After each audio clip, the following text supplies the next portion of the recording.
A switch in disinfectants in the water is causing concern in Nipomo, but the Nipomo Community Services District is saying there's no cause for alarm. The water is safe to drink.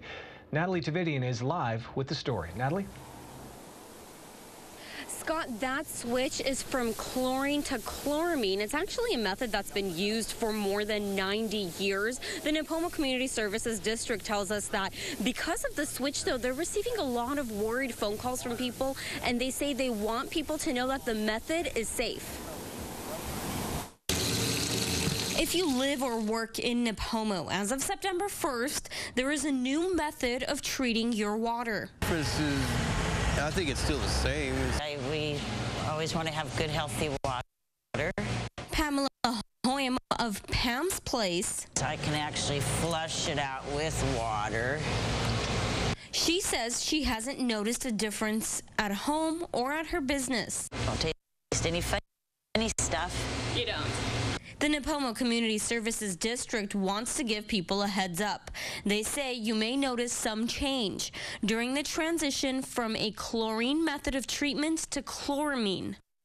And there may be taste and odor problems associated with that mixing zone.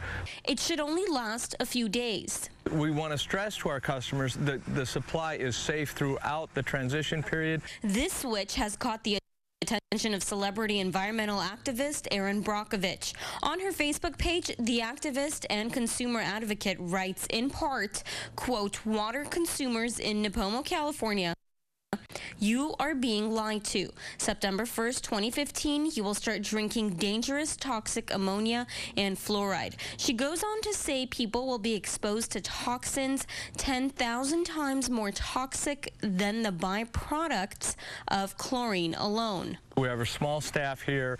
My last 2 days have been overwhelmed with the response to this, and it's a bit of a disservice in that it's putting some unnecessary fear into some of our customers. Here's the reason why the switch in chemicals in the water was made. The Nipomo Community Services District says it gets its water from the city of Santa Maria, and Santa Maria has used the chloramine method for more than a decade. The water will travel through a pipeline to get to Nipomo, and the whole point is to be consistent from the water source to your kitchen sink. Consistency, and it's also the preferred disinfection method when you have a surface water component.